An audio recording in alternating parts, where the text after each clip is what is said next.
하는 계층들이 아마 그 안에서 나누고 싶었을 거예요. 그렇죠? 자, 어떤 식으로 나눴느냐? 당연히 국가에서 여러분들 최고 공무원이면서 고위직을 독점한 사람들이죠. 그렇죠? 문반과 무반 두 개를 합쳐서 양반이라고 불렀고 대체적으로 과거제에 합격을 해서 고위관직을 독점한 사람들입니다. 우리 그들을 뭐라고 불렀을까? 양반. 그렇죠. 그 양반은 여러 가지 특권이 있습니다. 어떤 특권이 있었을까? 뭘 안 돼? 군포는 한참 뒤고 지금이라고 한다면 국가에서 노동력을 제공하는 국역이겠죠. 그렇죠? 네.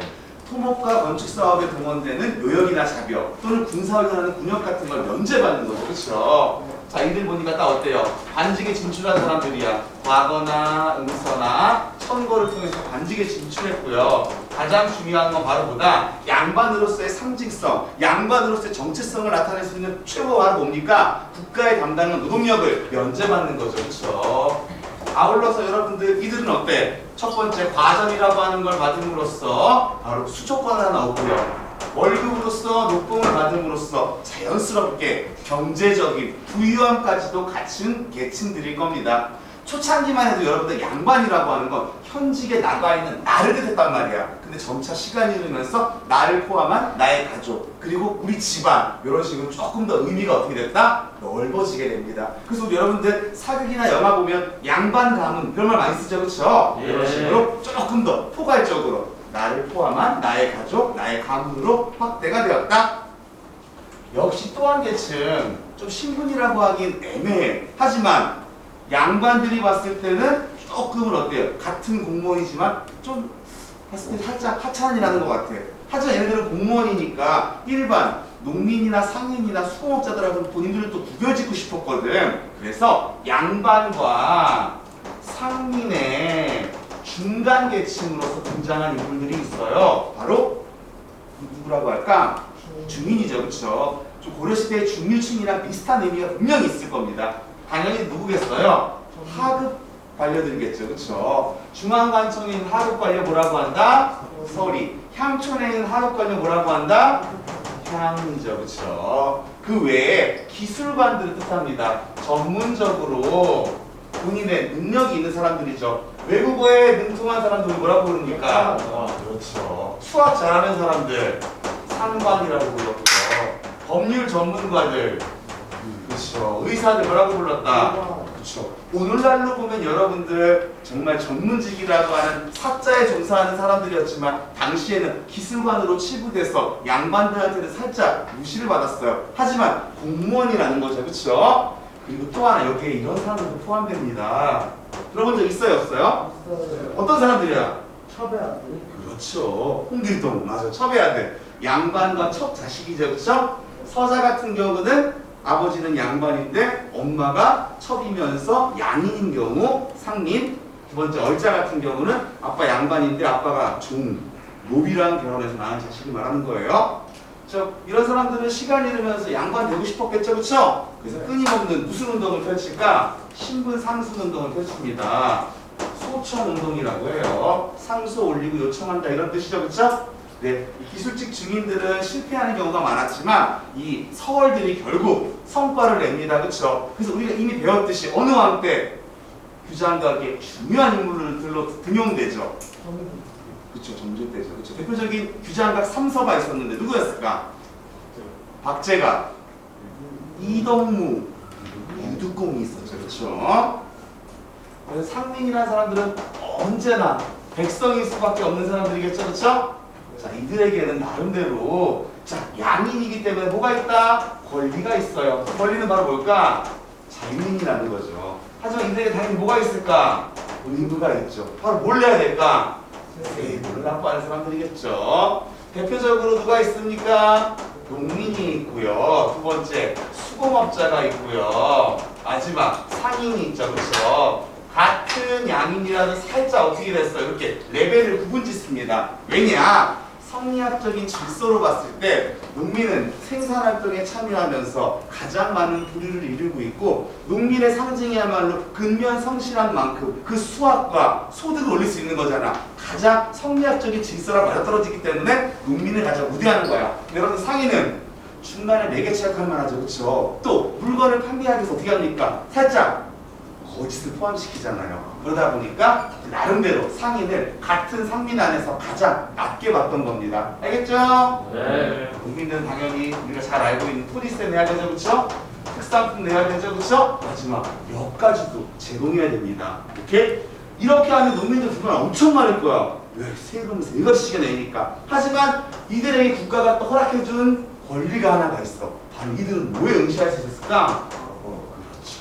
근데 여러분들 우리가 이미 과거라는 것을 계속 배워가서 알겠지만 과거 쉬운 시험이에요? 어려운 시험이에요? 엄청 어렵죠, 그렇죠? 그 논술의 논제도 장난 아닐 거고 그 논제를 풀어내는 것도 장난 아닐 거란 말이야. 더군다나 유경전의 어떤 자구나 어떤 중요한 내용을 인용까지 해준단 말이야. 그러니까 평상시 생업에 종사하다가 과거를 본다는 거 현실적으로는 거의 불가능했겠죠, 그렇죠? 하지만 중요한 건 이들은 바로 뭐다? 과거에 응시할 수 있는 자격이 있었다는 거죠.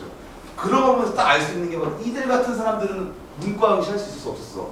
없었거든요. 이들은 주로 이제 문과나 기술관으로 진출한 경우들이 대다수였으니까요.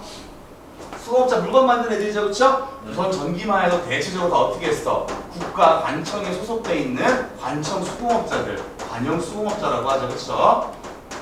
국가에 소속되어 있으면서 장인이라고 불렸을 거야. 왜? 손기술이 특별히 타고났으니까. 그래서 국가에 필요한 문방구라든가 또는 귀금속 장신구 같은 것들 또는 무기나 농기구 같은 것들 이런 식으로 직접 손을 통해서 공산품을 생산해냈다. 그래서 이들을 뭐라고 하는 겁니까? 수공업자라고 하는 거죠. 여러분들 이제 조금씩 인구의 이동이 많고 인구가 많이 모이는 곳에 뭐가 만들어지겠어? 시장이 만들어지겠죠? 이때는 뭐라고 불렀을까? 시전이라고 불렀어요. 여기에서 국가의 허락을 받고 물건을 판매하는 상인들이 있었다. 오케이? 그래서 그들을 뭐라고 불렀냐? 시전상인이라고 했다. 이들에게 점차 시간이 지나면서 많은 특권을 주는 거 잘 알고 있죠? 허락받은 사람만 물건을 판매할 수 있어. 허락받지 않은 사람들, 시전을 어지럽힌다. 그래서 그들을 어떤 상인이라고 불렀을까? 어지러울 난자. 시선 어지럽힌다? 난전상인이라고 불렀죠. 근데 중요한 건 나중에 이 시전상인들이 난전상인들을 직접 통제하고 물건을 압수까지 할 수 있는 아주 거대한 전권을 주었죠. 그걸 뭐라고 했어? 그렇죠. 여기 언제 폐지됐습니까? 정조 때. 그 정책을 뭐라고 배웠었어? 신해년에 일어난 통공정책. 자, 그리고 여러분 또 하나 상민에 어떤 사람이 있냐면 신량역천이라고 하는 인물들도 있었어요. 신분상으로는 양인인데 하는 일은 천원이란다는 거야. 천원이란다는 건 쉬운 일한다, 어려운 일한다. 그렇죠. 수군이나 나장이나 조례나 대표적으로 봉수꾼 같은 인물들이 있습니다. 이들은 분명히 양인이야. 오케이? 하지만 너무 힘든 일을 하는 거죠. 그럼 산에 올라가서 매일 긴장하면서 봉수에 불 피워야 되고 그거 하늘을 쏟아보고 있어야 되는 거 힘들겠죠. 그렇죠? 또 하나 근무교대하는 거 장난 아니겠죠. 맨날 그 산 오락내리락 하는 거 만만치 않았을 겁니다. 그럼 나 다른 거로 직업 바꾸고 싶지만 누가 어떻게 했을까? 누구나 다 안 할 거 아니야. 그러니까 아예 어떻게 했어? 너 이것만 해야 돼. 그리고 네 아들도 이것만 해야 돼. 그래서 세습을 시켜줍니다. 그러니까 남들이 봤을 때는 좀 뭔가 어때요? 자유민의 성격이 좀 떨어지죠. 그렇죠? 그래서 뭐라고 불렀던 거야? 신량역천이라고 불렀던 거죠. 신분상으로는 반드시 양인이야. 하지만 중요한 거의 하는 일은 천인에 가까웠다. 이런 뜻이겠죠. 자, 마지막 여러분들 천민 볼 거예요. 천민은 당연히 대다수가 어떤 사람들이었을까? 노비죠, 그렇죠? 종로, 종비, 남자종, 여자종입니다. 오케이? 그리고 그 외에도 우리가 잘 알고 있는 가축 도축업자였던 백정, 이생, 광대 뭐 이런 사람도 천민에 속했습니다. 하지만 가장 많은 건 바로 누가? 노비다. 노비는 나라에서 소유하면 어떤 노비가 되는 겁니까? 개인이 소유하면 어떤 노비가 되는 거야? 그렇죠. 공노비도 직접 해당 관청에 있으면서 가장 커지는 일하는 거겠죠, 그렇죠? 관청이 입거래해서 노동력을 제공한다고 해서 뭐라고 불렀을까? 이병노비라고 불렀고요. 여러분들 왕실이라든가 국가도 저 먼 곳에 사유지를 갖고 있는 경우가 있겠죠? 아니 국유지를 갖고 있는 경우가 있겠죠? 그럼 국유지를 검작하는 거야. 밖에 나가서 독자적으로 살면서 하기 때문에 이걸 외고노비라고 하겠죠. 산업이도 우리 집에 있으면서 하는 돌세, 마당세, 큰 놈이 작은 놈이 있을 거 아니야? 이런 뭐라고 할까? 우리 집 머무르는 거죠, 그렇죠? 그래서 뭐라고 하는 거다? 그렇죠. 또 내가 부자면 굳이 내 집 주변만이 아니라 경상도 전라도 내 땅에 있을 수 있겠죠? 그럼 내 땅을 멀리 나가서 독자적으로 경작하는 애들 또 누구라고 한다? 그렇죠. 외건업인은 거의 독립적인 생활하고 있죠. 그쵸? 또 적당히 1년에 한두 번씩 내가 쌀이라든가 또는 옷감 같은 포 같은 것도 주인한테 바치는 신고만 좀 하면 돼. 그러다 보니까 은근히 좀 뭘 많이 할 수 있었을까? 재산을 축적할 수 있겠죠. 그렇죠? 그래서 나중에 합법적인 방법으로 또는 비합법적인 방법으로도 여러 차례 신분을 상승하는 경우들이 있게 됩니다. 특히 여러분들 양난이 발생하고 나서 부족한 재정을 확충하기 위해서 기부금 내면 이름이 비어있는 관직 임명장을 주었죠. 그렇죠? 이렇게 기부하는 걸 뭐라고 불렀어? 납속이라고 했죠. 그렇죠? 이름 비어있는 임명장은 뭐라고 불렀어? 빌공, 이름명. 공명처리죠. 그렇죠? 자, 또는 주인한테 한꺼번에 많은 양의 어떤 돈이나 또는 쌀을 바치고 이 신분을 해방하는 경우들도 있었다. 자, 그러면 우리 빈칸 한번 채워볼까? 1번에 들어갈 건 뭘까? 양반. 2번에 들어갈 걸. 3번에 들어갈 걸. 그렇죠. 어우, 좋아요. 4번에 들어갈 거? 이거 안 했는데. 노비는 대부분 알다시피 어때요? 재산으로 취급됐죠, 그렇죠? 네. 그래서 우리 여러분들 뭐 할 수 있었어? 재산으로 불려줄 수 있었죠. 사고 팔 수도 있었고요. 또 하나 줄 수도 있었죠, 그렇죠? 또 여러분 노비는 알다시피 부모 중에 한 명만 천민이면 자식은 반드시 어떻게 될까? 천민이 됩니다. 오케이? 그런 거. 한 명만 천민이어도 자식은 반드시 노비가 된다, 천민이 된다. 일천지천법이 있었죠, 그렇죠? 근데 여러분들 노비가 많으면 국가로 봤을 때는 손해일까 이득일까? 그렇죠. 왜? 그렇죠. 세금을 낼 수 있는 대상자가 감소하는 거죠, 그렇죠? 그래서 명조 시기 때 조금 이걸 완화하기 위해서 무조건 이제 엄마 따라가는 거야. 엄마가 양인이면 아빠가 천민이어도 나는 양인이 되는 겁니다. 그리고 뭐라고 불렀을까? 노비. 엄마 따라간다. 딸을 종자를 써가지고 노비 종보법이라고 하고요. 이게 더욱더 발전해서 정조, 사후, 순조 때 6,000명이 넘는 공노비를 또 해방하기도 했습니다. 그 이유는 이제 알게 될 거예요. 4번은 1층. Yes. 자, 우리 여러분들 부, 목, 군, 현 기억나죠? 그쵸? 지방이죠. 그쵸? 향촌이잖아요. 부사, 목사, 혈령, 군수가 오는 그런 곳이잖아요. 맞습니까? 네. 이렇게 지방관을 뭐라고 불렀냐? 수령이라고 불렀어요. 우리가 사극 같은 거 볼 때 사또 이런 인물들이죠. 그쵸? 네. 과거 급제한 지 얼마 안 된 신진관료라고 보면 됩니다. 또 하나, 수령은 반드시 본인 고향으로 임명될까 안 될까? 그렇죠. 절대적으로 이런 거 피합니다. 자기의 고향 출신도 아니야. 또 하나, 5년밖에 못하고 다른 지역으로 또 가야 됩니다. 그리고 수령으로 이제 온 사람은 반드시 목표가 있죠. 바로 뭐야? 중앙정계로 진출해서 그렇지. 고위관료로 되는 게 다 과거 국정한 목표 아니겠습니까? 맞죠? 네. 여러분들 이렇게 어리고 새로운 곳에 왔고 또 5년 있으면 가야 돼. 지역에 대한 애착도 없을 뿐더러 그 지역에 대해서 속속들이 잘 모르겠죠. 그때 수령을 도와주는 향촌의 관리를 뭐라고 불렀을까? 그렇죠. 얘네들은 여기 대대손손 살면서 누가 어느 집에 살고 있고 어느 집에 숟가락 젓가락 몇 개인지 다 안단 말이야. 그러면서 일거수일투족을 도와주는 거죠. 그렇죠. 수령을 옆에서 어떻게 한다? 보호자해주는 힘의 역할을 하는 사람들입니다. 근데 여러분들 향리는 월급이 없어요. 그러니까 이들이 직접 지방민들한테 세금을 걷다가 그런 것들을 적당히 빼돌리는 거. 이게 나름대로 불법이지만 합법화되고 있단 말이야. 그 이유는 명예직이고 월급이 없기 때문에. 그럼 누가 눈을 감아줘야 돼? 그렇죠. 그런 식으로 은밀하게 서로 약속된 계약관계 안에서 비리를 저지르는 거죠. 그 비리의 규모가 점점 커지면 안 될 거 아닙니까? 그래서 이런 걸 통제하기 위해서 하나가 기구가 만들어져. 지방에 머무르고 있는 머무를 일자죠, 그렇죠? 어디? 향촌에 양반들이 모임을 만든 거야. 그 모임을 뭐라고 불렀을까? 유향소라고 하는 거죠. 자, 여러분 생각해보세요. 내가 이제 파릇파릇한 20대에 딱 과거 급제해가지고 왔는데 유향소에 가서 딱 보니까 어머, 이황이 있네? 이의가 있네? 함부로 할 수 있어 없어? 왜? 엄청난 고위간직에 있다가 은퇴하고 고향으로 오신 분들 아닙니까? 함부로 대할 수 없겠죠, 그렇죠? 네. 과거로 보나 연륜으로 보나 학식으로 보나 다 완벽하게 선배니까요, 그렇죠? 또 이들은 또 이 지역 출신들이잖아. 그러다 보니까 이황대가 내가 이번에 연휴 추진하고 있는데 저한테 혹시 좀 자문해 줄 거 없겠습니까? 이렇게 카운셀링 어떻게 되겠어? 자문을 많이 구하겠죠. 이런 식으로 자문하는 역할을 합니다. 그러니까 여러분들 이들의 입장에서 봤을 때 향리들이 농간을 부리는 것 여기에 있는 지역민들한테는 엄청난 손해겠죠, 그렇죠? 그래서 나름대로 심해지고 있는 요 향리들의 비행 비리 같은 것들은 또 어떤 역할을 했을까? 감찰하는 역할도 하게 됩니다. 알겠죠? 근데 여러분들 너무 요양소의 힘이 비대해지다 보면 그 지역에 부임받고 온 수령들이 정말 자체적으로 독자적으로 정치하거나 통치할 수 있어 없어? 없겠죠, 그렇죠? 왜냐하면 여러분들 수령은 나름대로 엄청난 권력을 가져. 왜? 민사 같은 법률을 직접 할 수도 있고요, 법 집행을 할 수도 있고, 네가 직접 다 세금 걷어가지고 그 지역을 운영하게 된단 말이야. 더군다나 뭐까지 담당합니까? 군사훈련까지 담당한단 말이야.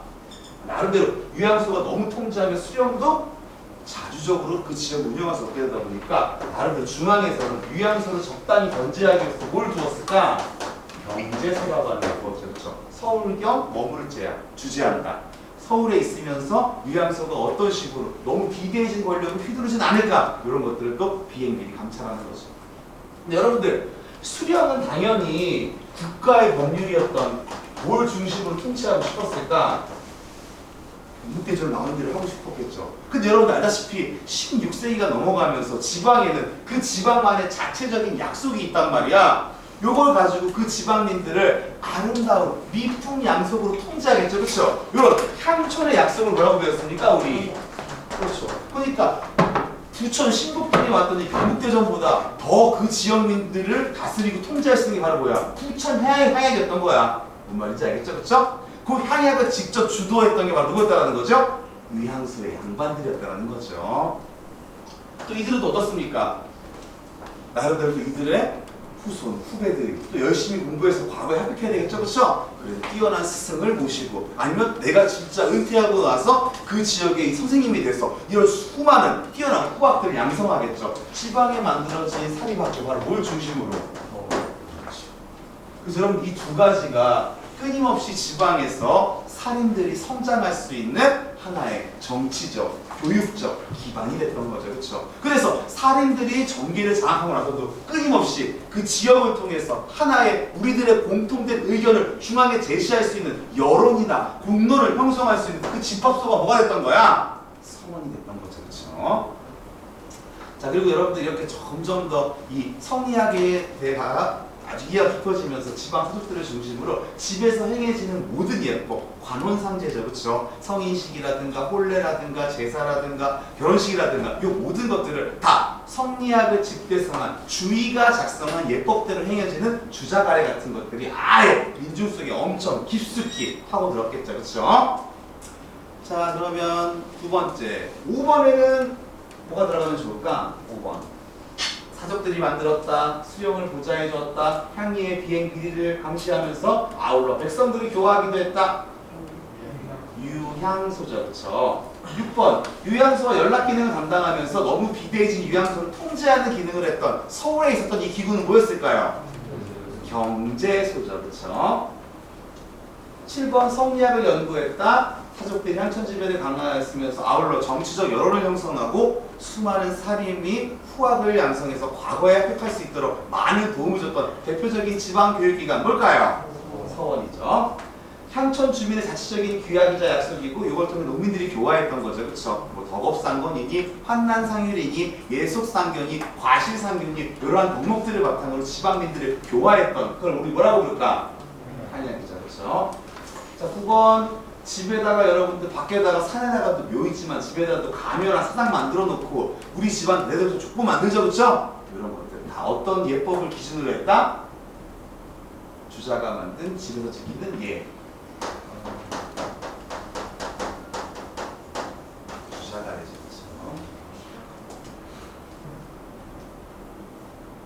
자, 1번 양반은 관청의 서리와 향리 등을 일컫는다. OX. X죠, 그렇죠. 양반은 누구랑 누구 다칠까? 그렇죠. 문반, 무반 합치니까 양반이죠, 그렇죠. 최하층 신분은 중인은 대부분이 노비였고 백정광대 무당도 여기에 해당하였다. OX. 그래서 최하층 신분은 누구라고 부릅니까? 천민이죠, 그렇죠. 16세기 산림의 정치적 진출이 활발해지자 각 지방에 서원이 많이 세워지고 향약이 보급되었다. 오죠, 그렇죠? 자, 이 상품화폐 경제의 발달이에요. 상품, 제품을 만들고 또 거래량이 늘어지다 보니까 물물 교환보다 이제 뭐가 유행하게 된다? 화폐라는 게 등장하는 거죠, 그렇죠? 그럼 여러분들 점차 조선이라고 하는 나라에도 우리가 잘 알고 있는 자본주의가 태동하고 있다. 이런 걸 알 수 있겠죠, 그렇죠? 자, 그러면 첫 번째, 농업, 우선 전기 때 엄청나게 중요하죠, 그렇죠? 농자지자 천하지대본이라고 해서 농사를 짓는 사람이 천하의 근본이다. 이러면서 농업이 엄청나게 장려했습니다. 좀 딱 봐서 알겠지만 세종 때 세종이 직접 경부궁 뜰에다가 농사 지으면서 농법의 책까지 만들었어. 어떤 책이었을까? 막 사극 보면 나오죠. 막 직접 논 만들고 반 만들고 막 똥바가지 들고 다니면서 뿌리면서 직접 실험하잖아요, 그렇죠? 그리고 여러분들 농사직설이 세종이 직접 농사를 지었다는 것도 정말 중요하지만 또 하나 획기적인 건 지방의 60세 이상 노인들한테 설문지까지 드렸습니다. 사람은 왜 설문지 드렸을 것 같아? 그렇죠. 지방별로 지방편을 나누는데 그 지역의 특성에 맞게 그 사람은 어떻게 잘 알고 있잖아요. 왜? 경험과 연륜이 많으니까요. 오케이? 자, 이러다가 조선 후기가 되면서 농업이 어떻게 바뀌냐 보도록 할게요. 가장 큰 사건은 바로 뭐겠어?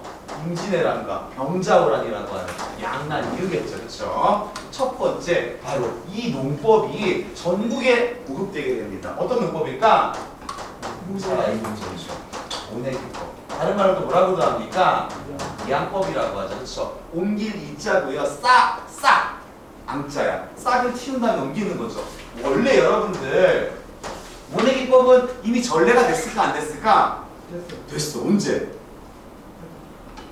고려 말에 전례가 됐어요. 원나라로부터 이암이라고 하는 사람의 농상지교라고 하는 책과 더불어서 이암법이 전례가 됐지만 나라에서 금지시켰어. 원래 하던 농사보다 이암법을 하면 3배, 4배 이상 생산량이 증가하는데 국가적으로 통제하고 금지시켰습니다. 왜 그랬을 것 같아요? 우리 잘 봐서 알지만 논이라는 건 물이 있어야 된단 말이에요, 그렇죠? 근데 삼남지방 같은 경우는 강수량이 충분하고 큰 강이 있어서 괜찮겠지만 다른 지역 같은 데는 쉽지 않아. 왜? 우리나라는 분명 비가 많이 내리는 다우지 국가이긴 하지만 항상 봄, 가을에 가뭄이 꼭 있단 말이죠. 자칫 잘못하다가 한반도 전체가 엄청난 대기근이나 가뭄으로 인해서 농사가 망해버릴 수도 있거든요. 모내기법을 전국적으로 한다면. 하지만 이제 양난 이후에 수리시설 같은 것들이라든가 물길, 저수지, 오 이런 것들이 잘 갖추어지고 난 후부터는 어떻게 됐다? 바로 이 모내기법이 전국적으로 보급됩니다. 원래는 이거 직접 피는 거였어. 직파였단 말이야. 그리고 그때의 변은 어떻게 했냐? 밭에 심는 밭교였어. 그러니까 어때요? 10% 넣으면 새가 다 쪼아먹을 수도 있겠죠, 그렇죠? 또 하나, 어떤 데는 막 너무 많이 씨가 뿌려져 어떤 데 드문드문 되는 경우도 있을 거고요. 또 알지만 벼 자라는 거랑 풀 자라는 거랑 구분 잘 돼, 안 돼? 그쵸. 풀법 넣고 김매기 하는 것도 어려웠을 거란 말이야. 근데 이제 어떻게 합니까? 먼저 모판에다가 싹을 쫙 틔웁니다. 그래서 건강하게 잘 자란 것만 1년을 딱 옮겨 심으니까 어때? 풀 뽑기 하기도 좋겠죠, 그쵸? 수확할 때도 편할 거란 말이야. 관리하기도 편하고요. 더군다나 잘 자란 것만 또 옮겨 심으니까 또 금방금방 자라겠죠. 그래서 여러분들 전보다 대략 몇 배 이상, 4배 이상의 생산력이 증가하게 됩니다. 또 하나 중요한 점이 있어. 여러분들 이 10월 달에 벼를 추수하고 나면 그때 다시 뭘 뿌리냐? 보리씨를 뿌려요. 근데 보리씨가 대략 3월 달쯤에 이제 추수를 하게 되는데 원래대로 한다면 3월 달에 벼를 뿌린단 말이야. 그러니까 그 시기가 어떻게 됩니까? 겹치겠죠. 그러니까 벼랑 쌀을 같이 하는 거 쉬워, 어려워? 어려웠죠. 근데 여러분 이제 이 이항법을 사용하게 되니까 5월 달까지 자라가지고 5월 달에 모내기 한단 말이야. 그러니까 굳이 이제 보리를 추수할 때랑 벼를 심는 모내기를 할 때랑 겹치지가 않죠. 자연스럽게 요걸 통해서 뭐가 가능해졌을까? 이 모창이 가능해진 거죠. 두 개의 다른 작물을 재배할 수 있게 된 거죠. 또 하나, 김매기 쉽죠? 추수하기 쉽죠? 전보다 훨씬 더 사람들이 직접 해야 되는 노동력이 엄청나게 어떻게 되겠어요? 절감되겠죠. 또 하나, 우수한 것만 잘 키워서 옮겨지다 보니까 생산력은 증가하겠죠. 자연스럽게 이제 농민들도 부를 축적할 수 있는 상황이 됐던 거예요. 그러다 보니까 가장 먼저 변한 것 중에 하나가 바로 뭘까? 지대를 납부하는 방식이에요. 땅을 빌린 거에 대해서 대여를 내는 게 바뀌는 거겠죠. 원래는 여러분들 타조법이었어요. 새 타조가 아니에요. 타작한 거 주인한테 반 주는 거거든요. 병작 반수라고 해서 전체 생산량의 50% 절반을 지주에게 줘야 됩니다. 오케이? 근데 이제 점차 시간이 흐르니까 농민들도 이제 요구하는 방식이 달라지게 되는 거죠. 주인과 이때만 해도 소수가 너무 많이 갖고 있고 대다수의 농민들은 내 땅만으로 안 되니까 무조건 이 지주가 빌려서 했단 말이야. 그러다 보니까 나름대로 그 지주한테 좀 종속되어 있는 감이 강했어. 근데 점차 시간이 흐르면서 다양한 생산법이 많이 등장하게 되다 보니까 이제 농민들도 그들의 목소리를 내면서 새로운 지대의 납부 방식을 요구하게 됐던 거죠. 이게 비율세였다면 이제 정액세라고 됩니다. 그럼 뭐라고 하냐면 도조법이라고 해요. 도박할 때 도자야. 미리 딱 정확히 정해놓는다. 바로 뭡니까? 정액세로 하는 거죠. 원래대로 하면 내가 100가마를 생산하면 얼마를 줘야 되는 거야? 근데 내가 50가마 딱 주겠습니다. 미리 약속해놓고 겁나 열심히 하는 거죠. 새로운 시법 같은 거 연구하고요. 원래보다 더 다양하게 연구하다 보니까 내가 이걸 200가마 생산했어. 50가마 주더라도 나한테 얼마가 남는 거야? 그렇죠. 이런 식으로 자연스럽게 농사 짓는 방법이 개량이 되고 다양한 시법이 발달하게 되고 특히 모내기법의 등장으로 새로운 뭐가 생긴 겁니까? 땅을 빌리고 난 뒤에 갚는 지대 방식이 바뀌게 되었다는 거죠. 원래 있다는 건 타조법에서 뭘로 바뀐다? 도조법으로 바뀌었다. 점차 여러분들 지주와 소작농의 관계가 종속적인 관계에 딱 보니까 이제 뭐가 된 겁니까? 하나의 계약 관계가 됐다라고 딱 알 수 있겠죠, 그렇죠? 그러면서 여러분들 점차 사람들은요 이렇게 벼처럼 오랜 시간 안 걸리고 짧은 시간 걸리면서 시장에 바로바로 내다팔면서 비싼 돈을 창출할 수 있는 작물들을 재배하기 시작해. 왜냐? 임진한 이후부터 많이 들어오거든요. 인삼이라든가 담배라든가 부추라든가 토마토 같은 것들을요. 이런 걸 또 뭐라고 할까? 상품 작물이라고 하는 거죠. 그러면서 점차 더욱더 이윤을 늘려나가게 됩니다. 또 이런 문제도 생기게 돼요. 지주가 A, B, C한테 딱 바뀌었어. 근데 보니까 얘가 제일 잘하는 것 같아. A한테 몰빵해주면 다 빌려주게 되는 거죠. 그럼 이제 B, C, D는 이제 뭐가 되는 겁니까? 실업자가 되는 거죠. 그럼 여러분들 얘가 여기서 10가마 생산하다가 논의고 40가마 생산하게 되고 다 하니까 160가마 생산하게 됐어. 그러니까 이제 주인한테 지대로 주고 남는 게 너무 많아지는 거죠. 그렇죠? 그래서 여러분들 농민 중에서 이제 어떤 농민이 생겨날까? 부자 농민이 생겨나는 거죠. 얘네들이 아까 얘기했듯이 바로 뭐야? 공명청이라든가 납속책 이런 걸 통해서 이제 뭐가 되는 겁니까? 양반으로 성장하는 하나의 배경이 되는 거죠. 그렇죠? 오케이? 여러분들 얘네들은 이제 어때? 다른 직업을 찾아야 되겠죠, 그렇죠? 그러다 보니까 이제 다양한 직업들을 많이 찾게 되는 경우가 됩니다.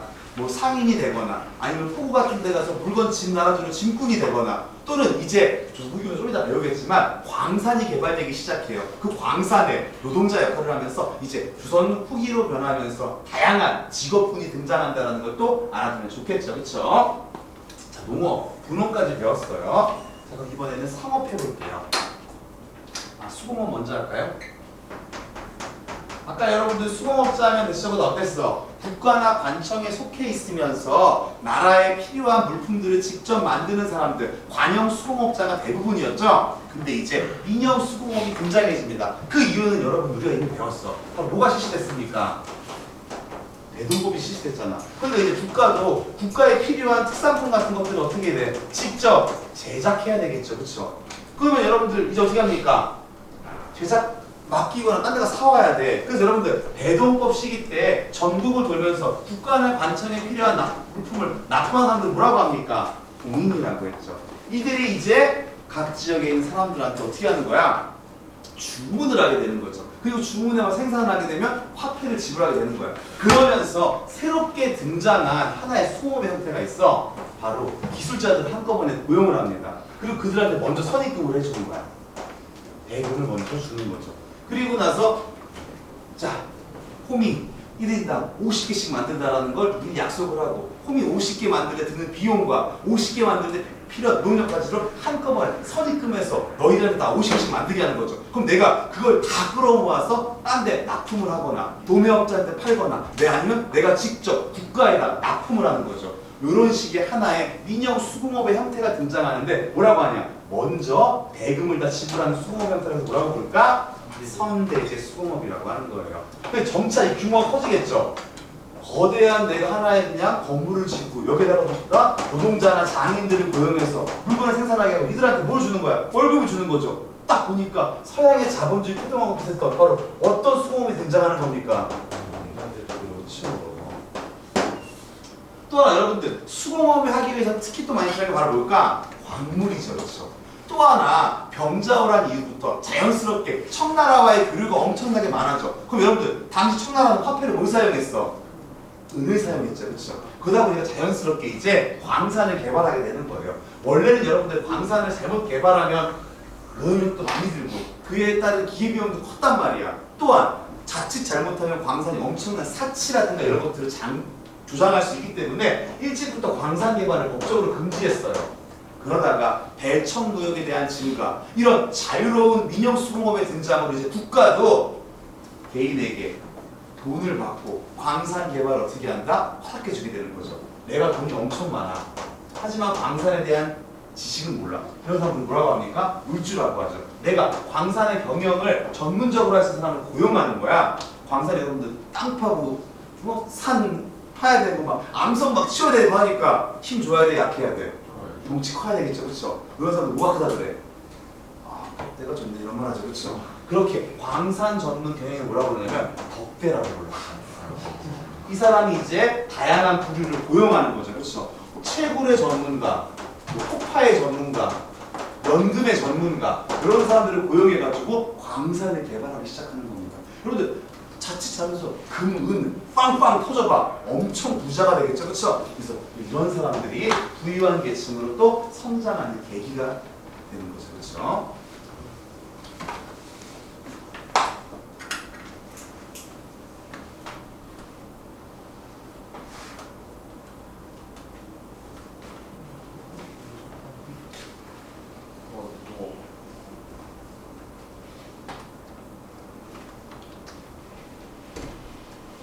자, 이번에는 상업 발달로 갈게요. 상업, 물건 사고 파는 거죠, 그쵸? 자, 여러분들, 대동법이 실시되면서 공인들이 전국으로 돌아다니겠죠, 그쵸? 이렇게 또 그러면서 이제 인구도 증가하고 지방의 핵심적인 이 지역마다 이제 뭐가 만들어진다? 시장이 만들어지겠죠, 그쵸? 거꾸로 하면 뭐가 될까? 장시라고 불렀어요. 근데 이렇게 인구가 엄청 많지 않다 보니까 매일 시장을 오픈하면 장사가 안 돼. 그래서 오늘은 신곡동, 내일은 부천역, 그 다음 날은 중동, 그 다음 날은 송도, 그 다음 날은 부평 하다가 이제 다시 신곡동 오면 괜찮은 것 같아. 그러다 보니까 이렇게 매일 여는 것보다 며칠에 한 번씩 시장을 여는 게 딱 그 지방민들에게 적합하다고 판단했을까? 그러면서 이제 만든 시장이 뭐라고 부르는 거야? 그렇지. 그러면 여러분들 물건 파는 사람도 쉴 날이 없죠. 그러니까 돌아다니기만 하면 되니까. 다시 5일 만에 원래 그 지역으로 오면 되니까. 이렇게 여러분들 각 장시를 돌아다니면서 물건을 납품했던 사람들 뭐라고 할까? 봇짐 장수도 있고요. 등짐 장수도 있단 말이야. 목다리에 짐 싸고 다니거나 지게에 짐 싸고 다니거나 이런 사람들을 모두 합쳐서 뭐라고 불렀을까? 그렇지. 보부상들의 활동이 많아지면서 유통, 상업이 엄청나게 또 어떻게 됐을까? 발달하는 모습을 보이게 됩니다.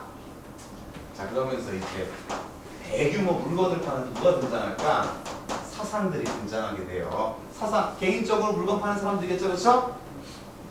자, 금난 정권의 철폐가 되면서 이제 이들이 이제 성장하게 됩니다. 주로 여러분들 강가나 바닷가 그리고 항구가 있겠죠, 그렇죠? 근데 뭐라고 부르니까 포구라고 하죠. 이런 곳에서 부유한 상인들이 많이 등장해요. 먼저 전국각지 사람들이 노량진이나 마포라든가 송파 같은데 어떻게 해서 배를 끌고 물건을 갖고 오겠죠. 왜냐? 육상교통이 불편했어. 하지만 우리나라의 장점은 바로 뭐야? 반도 국가니까 배를 타고 오면 효율적이죠. 자연의 지형지역을 이용할 수 있으면서 아울러 배가 달구지나 마차 이런 것보다 훨씬 더 많은 양을 실어올 수 있으니까요. 맞죠? 네. 이렇게 먼저 배를 타고 물건을 많이 팔러 오는 사람들 뭐라고 그러냐? 배선자를 써서 이래들을 선상이라고 불렀어요. 오케이? 그러면 많은 상인들이 와가지고 선상으로도 물건을 떼다가 각자 자기네 점포에서 팔거나 뭐 이런 식으로 이어지겠죠, 그렇죠? 근데 여러분들 딱 와서 보니까 먼 거리 왔어. 그리고 이거 당장 오늘 사서 오늘 가기 좀 쉽지 않아. 그러다 보니까 여기에다가 누가 이렇게 큰 건물 하나를 지어놓으면서 먼저 멀리서 어떤 상인들이 먹고 자고 할 수 있게 해주는 거죠, 그렇죠? 음식도 팔고 술도 팔고 잠도 재워주고. 근데 또 보니까 나는 분명히 오징어 100마리만 사려고 했는데 어우 너무 좋은 거야. 200마리 사고 싶어. 돈이 없네. 그 상인들로부터 돈도 빌려주는 거죠. 그게 없다는 거죠, 그렇죠? 또 딱 보니까 아 이거 해산물 같은 것들은 바로 또 상할 수도 있으니까 어떻게 해야 돼? 내 얼음 같은 거 너네가 좀 보관할 필요도 있는 거죠, 그렇죠? 거대한 창고도 운영하는 거야. 바로 이런 식으로. 이런 걸 통해서 막대한 부를 창출할 수 있는 사람이 생겨나요. 바로 뭐라 그러냐? 우리 물건 나르는 걸 여객이라고 하죠, 그렇죠? 근데 이거 좀 우리식으로 표현해서 여각이라고 불렀어요. 그런 사람. 또 하나, 이런 여객 주인이야. 물건을 갖고 와서 그걸 보관해주는 사람들. 그래서 그냥 흔히들 그걸 딱 줄여서 뭐라고도 불렀을까? 객주라고 불렀죠. 대규모 도매업이라든가 그런 거 하는 사람들이죠, 그렇죠? 또 하나, 이렇게 무역이 증가하다 보니까 엄청나게 오늘 따지면 대기업까지도 운영하게 되는 사람이 생기는 거죠. 특히 여러분들 개성에 큰 상인들이 있었어. 왜냐? 개성하면 뭐가 유명해요? 인삼이 유명하죠, 그렇죠? 근데 인삼을 가지고 해외에 내가 팔면서 막대한 돈을 벌었던 거야. 개성하면 여러분 송악이니까 옛날부터 뭐라고 불렀을까? 송상이라고 불렀고요. 평양에도 있었어. 평양에서 뭐라고 불렀냐? 유상이라고 불렀고요. 서울에도 있었어. 한강을 중심으로 하면서 거대한 대규모 도매업을 하는 사람들. 서울 영자겠죠, 그렇죠? 서울에 있는 강. 그래서 이걸 뭐라고 불렀다? 경강상인이라고 불렀어요. 의주에도 있었어. 의주는 주로 어디다 물건 팝니까? 만주에다 물건 파는 사람들이죠. 그래서 뭐라고 하냐면 만주에 물건 판다 그래서 만상이라고 불렀고요. 여기 부산은요. 일본에 물건 팔았겠죠, 그렇죠? 일본에 특히 이 부산에 있었던 거대한 상인들은 동래라는 지역에 있었어. 그래서 뭐라고 불렀냐? 내상이라고 불렀죠. 특히 여러분들 대청무역과 대일본무역의 중간에 있으면 더 큰 부를 수주게 된 게 바로 이 개성의 송상이었다는 거죠. 이들은 대규모 도매업자이면서 엄청난 창고를 갖고 있고 그걸 통해서 물류를 유통하면서 돈을 버는 거예요. 그래서 이들을 뭐라고 불렀을까? 도보라고 불렀던 겁니다. 자, 한번 빅한 한번 채워볼까요? 자, 조선 전기 농업을 장려했다. 세종 때 어떤 책을 발행했다고요? 그렇죠. 양난 이후 이 법이 등장했네요. 모내기법. 이모작이 가능했다. 노동량을 절감시켰다. 생산량을 확대시켰다. 결국 뭐가 등장한 거야? 어? 부자 농민이 등장했잖아. 그럼 뭐라고 해요? 그렇죠. 부농. 여러분 이런 걸 뭐라고 부르냐? 그럼 이제 부놈들은 부놈이 답이 아니야. 대규모 넓은 면적을 이제 경작하는 사람 되겠죠. 그런 걸 뭐라고 하냐면 광작이라고 불러요. 넓은 범위를 경작하는 농민들이 생겨나는 거죠. 광작한 농민들이랑 뭐가 된 거야? 부농이 되는 거죠, 그렇죠? 자, 또 지대 납부 방식이 바뀌었죠? 원래는 타조법이었는데 새로운 지대 납부 방식 뭐가 등장했다? 도조법이 등장했죠, 그렇죠? 수공업도 많이 바뀌었죠, 그렇죠? 초창기 관영 수공업 중심에서 조선 후기가 되면 이제 개인이 수공업의 중심이 되는 어떤 수공업? 그렇죠. 선대제, 공장제 수공업이 등장했다. 또 광업도 등장하죠, 그렇죠? 왜 대청무역뿐만 아니라 요 수공업에 들어가는 광물이 필요성이 커지다 보니까 개인에게 광산 개발 허용해 주는 거죠. 문제? 광산 전문 경영인을 뭐라고 불렀다? 광대? 네. 자, 또 상업 보면 시장이 발달했죠, 그렇죠? 공인이 활동, 전국적으로 활동하면서 그러다 보니까 일부 시장 장시가 만들어지고 일부 더 유통망이 많은 상설 시장으로 바뀌기도 했다. 자, 누가 성장했죠? 사상이죠, 사상. 금난 정권 철폐로 사람들이 성장하면서 이들이 대규모 도매업자로까지 성장했죠. 그들을 뭐라고 불렀다? 도고.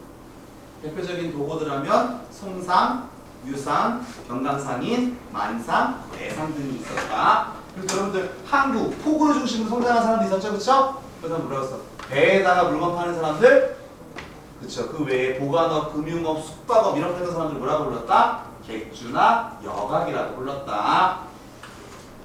자, 청나라 주로 어떤 거 수출했을까? 우리나라 대표적인 특산품, 금, 인삼 등을 수출했고요. 뭘 수입했겠어? 당연히 중국의 가장 전통적으로 값어치가 있었던 비단이라든가 약재라든가 중국의 우수한 책, 서적 등을 우리가 주로 수입했겠죠. 일본은 일본이 필요했던 뭐 우리나라 인삼이나 쌀이나 금형, 또 우리는 뭘 수입했어? 은, 구리, 후추 등을 수입했다.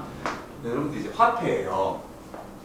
자, 좀 상업이 발달하니까 자연스럽게 물물 교환으로는 한계가 생기죠. 그러다 보니까 이제 화폐 하나에도 사람들이 초창기만 해도 쇳덩이 갖고 별로 가치를 못 느꼈는데 점차 어떻게 되겠어? 화폐에다가 가치를 느끼게 되겠죠, 그렇죠? 그러니까 이제 화폐가 하나의 재산 축적의 수단이 되겠죠, 그렇죠? 그러다 보니까 너나 할 거 없이 화폐 다 우리 장눈에다만 쟁여놓게 돼. 근데 여러분들 알다시피 우리 저축의 딜레마 배운 적 있죠, 그렇죠? 다 저축을 해. 그럼 어떻게 됩니까? 물건 사고 파는 게 없어지겠죠, 그렇죠? 그러면 자연스럽게 상인들, 거기 상인들 돈을 빌려서 물건 샀던 금융에 있던 은행들도 자 줄줄이 도산하다 배웠잖아요, 그렇죠? 그러니까 적당한 유통이 필요하단 말이야. 근데 이 시대 사람들은 하나같이 재산반을 열심히 축적하려다 보니까 막상 이 시장에 돈이 부족해지는 생각도 벌어지고 그걸 뭐라고 그러냐? 돈전, 부족할 황 해가지고 전환이 발생하게 됐어요. 그때 여러분들 이 시대의 대표적인 전국적인 화폐 뭘까? 수종 시대 때 만들어진 거. 누구나 다 편안하게 쓸 수 있는 돈. 상평 통보죠, 그렇죠? 그리고 여러분들 환이나 어음 같은 바로 뭡니까? 고액권도 등장합니다. 그 이유는 그만큼 상업이 엄청나게 대규모로 발전했다 이런 뜻이겠죠? 자, 농민층의 문화 읽으면서 할게요. 일부 농민들은 이제 누가 됐을까? 광작의 영향으로 부자 농민이 된 거죠. 분홍이 됐겠죠, 그렇죠? 대부분은 이제 망한 애들은 뭐가 되는 거야? 그 분홍의 소장농 또는 하루하루 일당 받고 있는 임노동자가 되는 경우들도 많았다. 또 하나, 납속이나 이걸 통해서 국가가 정했으니까 합법적으로 신분 상승하는 거죠. 바로 뭐였어? 기부금 내면 뭐 준다고 했습니까? 이름 비어있는 관직 임명장. 뭐였어요? 공명첩이죠, 그렇죠? 또는 불법적으로 족보를 매입하거나 또는 위조해서 양반 행사하는 경우들도 많았다. 특히 여러분들 중인들, 특히 서울들이 집단 상수 운동을 통해서 신분 상승의 결과를 낳은 게 있었죠, 그렇죠? 어느 왕조 시기 때? 정조 시기 때죠, 그렇죠? 기술적 중인들도 소추 운동을 했으나 결과를 얻지 못했다. 노비들은 가장 신분 해방하기 위해서 좋은 게 바로 뭐였을까? 도망가는 거죠, 그렇죠? 근데 여러분들 옛날에는 기본적으로 마을 단위 사람들 다 서로 다 안단 말이야. 새로운 사람이 왔으면 100% 거의 예상했어. 어떤 사람입니까? 도망간 노비라는 거죠.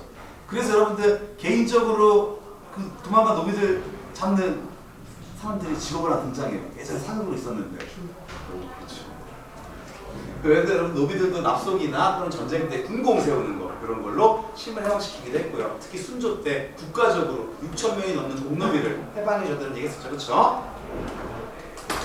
자, 여러분들 이제 향촌에서 또 문제가 발생합니다. 원래 여러분들 유양소를 지키고 있는 양반 집단들이 있죠. 근데 특히 광작이라든가 상품화폐의 작물을 통해서 부를 축적한 농민들이 이제 다 어때요? 납속, 공명 또는 족보 위조나 매입으로 다 그들도 뭐가 된 거야?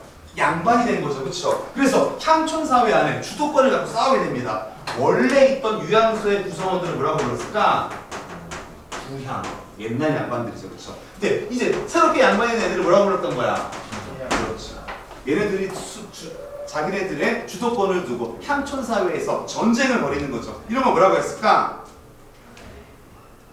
향촌 사회의 전쟁. 뭐가 됩니까? 두 글자 줄이면 향전이죠, 그렇죠? 여러분 여기에 이제 캐스팅 보트가 누가 되는 거야? 결정적으로 한 표를 주면 그게 모든 결정을 받게 되는 거야. 수령들이었겠죠, 그렇죠? 수령들은 아무래도 얘네들보다 누가 더 편하겠어? 신앙들이 편하죠. 왜? 납속 같은 거 받고 공명처 발행해주고 족보 같은 거 위조하는 거 눈 감아주는 건 거기에 있던 수령들이었거든요. 그 수령들은 얘네랑 결탁하는 게 훨씬 더 편하겠죠, 그렇죠? 그러다 보니까 자연스럽게 신약이 새로운 농촌을 주도하게 되고 아울러서 신약이 주도하게끔 도와줬던 수령, 거기서 수령 밑에서 비합법적인 활동을 벌이고 있던 향림 이런 사람들 조선 후기 때 엄청나게 지방에서의 권한이 강해지고 이런 것들이 쭉 이어지다 보니까 세도 정치 시기 때 수령과 향리가 엄청나게 농간을 벌인 거죠. 뭘 가지고? 세금을 가지고. 우리가 알고 있는 전정, 공정, 황국 바로 삼정의 분란이 일어나는 거죠. 자, OX 마지막 풀게요. 양난 이후 논농사에서 모내기법이 전국적으로 확산되었다. 그렇죠? 조선 후기에는 민영수공업이 쇠퇴하고 관영수공업이 발달하였다. 반대죠, 그렇죠? 상업활동이 활발해지면서 국가의 허가를 받지 않는 사상들이 등장하였다. 뭐죠, 그렇죠? 수고했어요.